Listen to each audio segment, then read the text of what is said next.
Hi, I'm Senator Rebecca White, and I'm talking to you today about the Affordable Heat Act, which is Senate Bill number 5.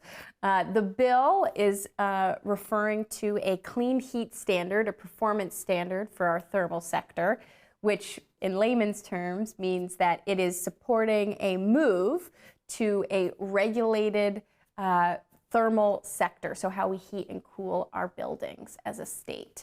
S5 is not something that is new to the Vermont legislature. The concept of a clean heat performance standard is something we discussed last session with the Clean Heat Standard bill. That bill, if folks were following it, moved through the House and the Senate, passed both bodies, went to the governor's office, was vetoed, then did not get enough votes to override the veto by one vote. It passed the Senate again for an override veto, but not the House by one vote. So why are we talking about it? Why are we even looking at the Affordable Heat Act? Well, there's two big problems in our state right now. The first is that heating fuel is unaffordable, both in price volatility. So if you use number 2 fuel, for example, you may have noticed just about $2 increase per gallon this last year. So you see this price volatility and people get trapped in the inability to save or change how they heat or cool their home. And with those price spikes, there's almost nothing that we as a state can do. So moving towards energy independence will save Vermonters a substantial amount of money, as well as stability in our rate so that people have a predictable way to budget. So you take that affordability, and then you get to the clean heat standard, the second problem, which is we have a climate crisis.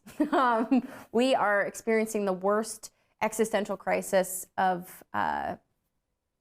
time, of modern time, where we are putting and emitting more carbon emissions than we have the capacity as a planet to handle without negative effects.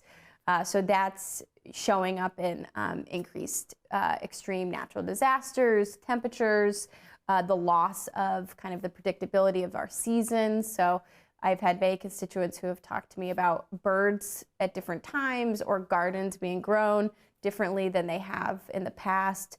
So we're experiencing the impacts of climate change right now as a state, and what we see from modeling, both done internationally and then locally here in our state, is that we will continue to see those effects of the climate crisis if we choose to do nothing. We've known that for a long time now, and we adopted the Global Warming Solutions Act, which turned our carbon emission reduction goals from goals to requirements. We did that 2 sessions ago. Once that became requirements rather than just goals, meaning there's a legal mechanism for Vermonters to hold us accountable if we don't meet those requirements, we then created something called the Climate Council. Because you don't want to just make requirements and then not know how to meet them, because there's a lot of different ways we can meet those requirements. So the Climate Council was created, and the Climate Council then introduced the Climate Action Plan, which is a set of recommendations that the legislature, the executive branch, and just kind of generally what Vermont could do to meet its carbon emissions requirements. They identified a clean heat standard, a performance standard, as the #1 recommendation to help us meet our requirements. So what is a clean heat standard? I can go in very deep about the tradable credit market that it sets up, but in the very broadest terms, it's a way for fuel dealers and folks who are obligated parties, so that would be your wholesalers or your depots, to participate in a credit market that incentivizes moving their customers away from fossil fuel. So it's very similar to what we've seen with other tradable credit markets, like in Oregon, which they did a performance standard around transportation fuels, and with RGGI, the Regional Greenhouse Gas Inventory. So we've got a few different examples of these markets. We also have a renewable energy credit market in our state that has worked well on the electricity side. That market will partner with our fuel dealers to transition their customers away from fossil fuels. That could come in the form of incentives for cold climate heat pumps, weatherization, modern wood heating, It could be biofuel, for example, or like a blended fuel as well. So all of those installable eligible measures are things that a obligated party, those fuel dealers, for example, would gain credit for, and then they could use those credits to meet their requirements. This is very similar to what we require now on the electricity side, which we created Efficiency Vermont, which is an energy efficiency utility, an EEU.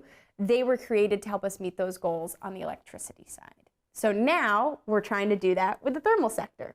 And the benefits we got on the electric side were we have the most stable electric and lowest rates in New England.